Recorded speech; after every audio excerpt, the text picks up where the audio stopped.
बांधवन now जो ये satellite यहाँ पे आप देख रहे हैं, वैसे ये मैंने आर्टिफिशियल इंटेलिजेंस से बनाई है, रियल नहीं है, मगर बहुत ही जल्द ये सच हो सकता है।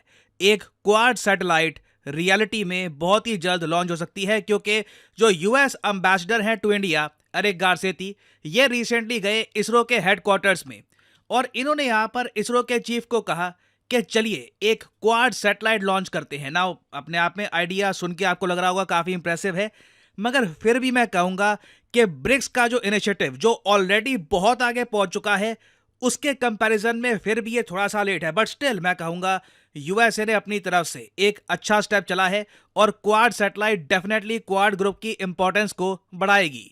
और यहां पे आप देख पाओगे ट्वीट यूएस एम्बेसडर की, ये आप इमेजेस भी शेयर कर रहे हैं। इसरो के चीफ से मिले, बहुत सारे इश्यूज के बारे में बातचीत करी। ऑब्वियसली आपको पता होगा कि निसार सैटेलाइट इंडिया और यूएस लॉन्च करने वाले हैं इस साल के अंत में। उसके अलावा एक इंडियन एस्ट्रोनॉट को भी इंटरनेशनल स्पेस स्टेशन में भेजा जाएगा, उसकी भी यहां पर बातचीत हुई है। मगर यूएस एम्बेसडर को पता है कि धीरे धीरे जो क्वाड ग्रुप की इंपॉर्टेंस है ये कम होती जा रही है। ये इसके बारे में मैं आपको पहले बता चुका हूं। जो बाइडन की वजह से काफी लंबे समय से एक क्वाड समिट हुआ नहीं है। इस साल भी पता नहीं कि क्वाड समिट हो या ना हो, क्योंकि नवंबर में यूएसए में इलेक्शन होने वाले हैं और यूएसए की तरफ से स्टेटमेंट यह आई है कि एक बार जब इलेक्शन हो जाएंगे तब बाइडन करेंगे क्वाड समिट। तो क्या टाइम बचेगा भी? तो क्वाड ग्रुप अपने आप में आप कह लीजिए इंपॉर्टेंस खो रहा था। और सबसे ज्यादा बड़ी बात यह है कि स्पेस की फील्ड में ना ब्रिक्स कंट्रीज ने रिसेंटली एक बहुत ही इंपॉर्टेंट इनिशिएटिव स्टार्ट किया था, जिससे ब्रिक्स की इंपॉर्टेंस एक अलग ही लेवल पे पहुंच गई थी। यहां पे मैं बात कर रहा हूं ब्रिक्स सैटेलाइट कॉन्स्टलेशन के बारे में। यहां पे आप देख पाओगे साल 2021 में उस वक्त इसरो के चेयरमैन थे के सिवान साहब। इन्होंने ये अनाउंसमेंट करी थी कि इसरो ने बाकी जो ब्रिक्स कंट्रीज हैं, Russia, China, south Africa, Brazil, इनके साथ एक कॉपरेशन एग्रीमेंट साइन कर लिया है, जिसके अंडर एक रिमोट सेंसिंग सैटेलाइट का कॉन्स्टलेशन बनाया जाएगा अंतरिक्ष में। बेसिकली सभी ब्रिक्स कंट्रीज नाउ अगेन देखो, जब मैं कहता हूं सभी ब्रिक्स कंट्रीज, तो साउथ अफ्रीका, ब्राजील को आप ना ही समझो, क्योंकि उनके पास सैटेलाइट लॉन्च करने की एबिलिटी है नहीं, ना सैटेलाइट बनाने की जरा उनके पास एक्सपर्टीज है। तो इंडिया, रशिया, चाइना, ये आप कह लीजिए ये तीनों कंट्रीज मिलकर एक सैटेलाइट कॉन्स्टलेशन लॉन्च करेंगे, जिनका फायदा ऑब्वियसली ब्राजील, साउथ अफ्रीका समेत बाकी कंट्रीज को भी होगा। और ये सिर्फ एक सैटेलाइट नहीं होगी, पूरा कॉन्स्टलेशन होगा। बहुत सी सैटेलाइट्स लॉन्च की जाएंगी और इससे अर्थ के बारे में वैल्यूएबल डेटा मिलेगा ब्रिक्स कंट्रीज को। और इस एग्रीमेंट को और ज्यादा सॉलिड बना दिया था ब्रिक्स कंट्रीज ने 2022 में, जब ब्रिक्स कंट्रीज ने स्टार्ट करी एक joint committee on space cooperation. और कहानी यहां पर नहीं रुकी। देखिए ब्रिक्स स्पेस के मामले में मैं आपको बता दूं, आने वाले कुछ सालों में बहुत जरा बड़े स्टेप्स लेने वाला है। रशिया तो ये भी कह रहा है कि एक ब्रिक्स स्पेस काउंसिल बना लो। मतलब जिस तरीके से आप कह लीजिए यूरोपियन स्पेस एजेंसी है, कई कंट्रीज का मिलकर एक स्पेस रिलेटेड ग्रुप है, रशिया कह रहा है कि वैसे ही ब्रिक्स काउंसिल बनाते हैं स्पेस के मामले में।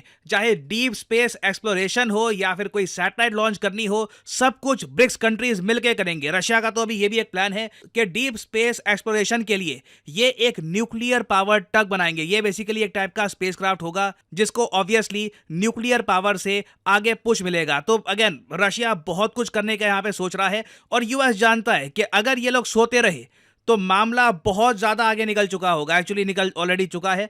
यूएसए का अभी के लिए जो ये प्रपोजल है, क्योंकि प्रपोजल ही कहूंगा, इंडिया ने अभी तक इसको एक्सेप्ट किया नहीं है। और सबसे बड़ी बात देखिए, क्वाड में दो और कंट्रीज भी हैं, जापान, ऑस्ट्रेलिया को यहां पे मैं इतना काउंट करूंगा नहीं, क्योंकि अगेन ऑस्ट्रेलिया के पास ना सैटेलाइट्स बनाने की खास एबिलिटी है, ना ये लोग सैटेलाइट्स लॉन्च कर सकते हैं। तो ऑस्ट्रेलिया आप कह लीजिए यहाँ पे एक आफ्टर थॉट है। मेन यहाँ पे मैं कहूँगा जापान से भी पूछना काफ़ी इंपॉर्टेंट है कि क्या ये क्वाड सैटेलाइट में इन्वेस्टमेंट करना चाहेंगे, और अगर ये सैटेलाइट बनती है तो इसका खर्चा कौन उठाएगा? मेन खर्चा क्या यूएसए की तरफ से आएगा? और फाइनली इस सैटेलाइट को लॉन्च कौन करेगा? और अगर यहाँ पे आप सोच रहे हैं कि ये कितना एक इंटरेस्टिंग बात है कि स्पेस और सैटेलाइट्स को यूज किया जा रहा है डिप्लोमेसी में, और मैं आपको बता दूं बिल्कुल ये एक नया फ्रंटियर है स्पेस डिप्लोमेसी। और एज इंडियंस हमें थैंकफुल होना चाहिए इसरो का, इसरो के साइंटिस्ट का, कि इन्होंने अपने हार्ड वर्क से हमारे देश को ये एबिलिटी दी है कि हम लोग इन बड़ी कंट्रीज के साथ कॉन्फिडेंटली बैठकर डिस्कस कर सकते हैं कि हाँ बताइए सैटेलाइट कौन लॉन्च करेगा, किस तरीके से पूरा ये प्रोग्राम काम करेगा। और इंडिया अपनी तरफ से वैल्यूएबल इंसाइट्स और इनपुट दे सकता है। इमेजिन करिए एक देश जैसे कि ब्राजील है, ऑस्ट्रेलिया है, साउथ अफ्रीका है, ये कंट्रीज बस देख ही सकते हैं कि हो क्या रहा है, ज़्यादा इनकी पार्टिसिपेशन होगी नहीं। और अगर आप सोच रहे हैं कि क्या क्वाड कंट्रीज की जो इंपॉर्टेंस है, जो एज ए ग्रुप मैं कहूँगा क्वाड की इंपॉर्टेंस काफ़ी कम हो गई थी रिसेंटली, क्या इसको वापस री इन्विगोरेट करने में, वापस इसको लिफ्ट अप करने में क्या क्वाड सैटेलाइट का क्रिटिकल रोल हो सकता है? वेल, देखिए, इन द पास्ट हमने एक बात नोट करी है कि सैटेलाइट से बिल्कुल कंट्रीज इकट्ठा आती हैं। आपको याद होगा, इंडिया ने आज से कई साल पहले सार्क सैटेलाइट लॉन्च करी थी, जिसको बाद में नाम दिया गया था South Asian satellite. SAARC satellite, इसको अनफॉर्चुनेटली हम नहीं बोल पाए क्योंकि पाकिस्तान ने पुल आउट कर लिया था इस प्रोजेक्ट से, जबकि पाकिस्तान को काफी बेनिफिट मिलता है इससे। सैटेलाइट का डेटा था फ्री में, इंडिया ऑफर कर रहा था, बस इनको एक ग्राउंड स्टेशन बनाने देना था इंडिया को इन पाकिस्तान, और लिटरली पाकिस्तान के एग्रीकल्चर में, इनके वेदर पैटर्न को स्टडी करने में ये सैटेलाइट काफी इनकी हेल्प करती। बट अनफॉर्चुनेटली मैं यही कहूंगा, पाकिस्तान इन दी एंड खुद का ही बहुत ही बड़ा दुश्मन है। मगर बाकी कंट्रीज आप अगर देखो, भूटान, श्रीलंका, बांग्लादेश, उनके साथ जो हमारी कॉपरेशन है ये काफी हद तक बड़ी है साउथ एशियन सैटेलाइट के बाद। तो अगेन बिल्कुल मैं कहूंगा कि क्वाड सैटेलाइट से एक पॉजिटिव इंपैक्ट आएगा, मगर साथ ही साथ अनफॉर्चुनेटली मुझे यही बोलना पड़ेगा, जब तक जो बाइडेन के माइंड में ये बात आती नहीं है कि quad is an important group, तब तक कुछ ज्यादा ग्राउंड पे आप तरक्की देखोगे नहीं। हाँ, अगर डोनाल्ड ट्रंप सडनली बन जाती हैं यूएसए के प्रेसिडेंट नवंबर के बाद, ओ तब आप देख लीजिएगा क्वाड समिट रेगुलरली होगा। ट्रंप क्वाड को बहुत ज़्यादा इंपॉर्टेंस देंगे, उनकी नीति कंप्लीटली डिफरेंट है। जो ट्रंप की टीम है वो बिल्कुल क्वाड को बहुत ज़्यादा इंपॉर्टेंस देती है। उस केस में सिर्फ एक सैटेलाइट नहीं, जिस तरीके से BRICS constellation of satellites launch करने की बात कर रहा है, क्वाड भी बहुत सारी सैटेलाइट्स लॉन्च करेगा, कोई बड़ी बात नहीं है। क्वाड स्पेस काउंसिल ही बन जाए उस केस में। ट्रंप, मैं कहूंगा इस मामले में ही इज द की। अगर वो पावर में आ जाती हैं, that will change the dynamics a lot. मगर तब तक के लिए ये इनिशिएटिव भी बुरा नहीं है ना। यहाँ पे मैं जानना चाहूंगा आपका ओपिनियन।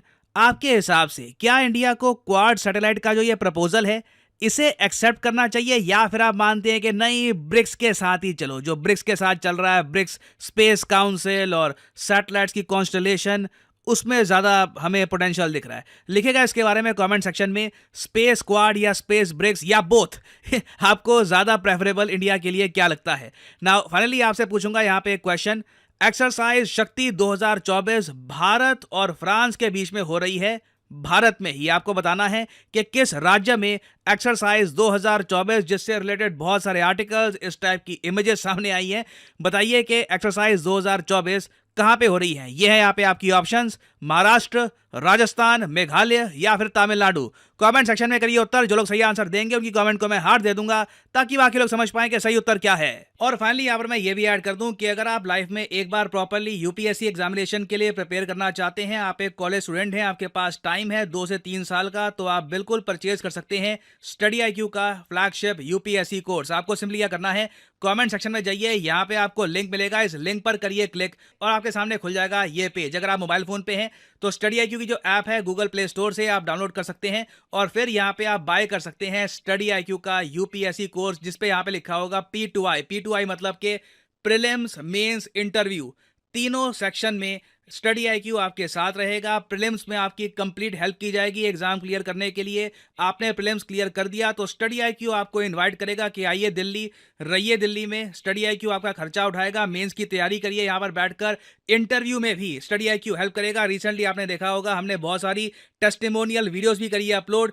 तो ये सब कुछ आपको मिलता है स्टडी IQ के इस कोर्स में, और इस कोर्स की जो वैलिडिटी है ये 30 महीने की आपको दिख रही होगी। और जो प्राइस यहाँ पे आपको दिख रहा है ना, ये पे करने की जरूरत नहीं है। सिंपली यहाँ पर कोड यूज करिए PD10 and the prices will start falling. आपको और कोड भी यहाँ पर दिख रहे होंगे, ये कोड आप अप्लाई करेंगे तो आपको मैक्सिमम डिस्काउंट नहीं मिलेगा।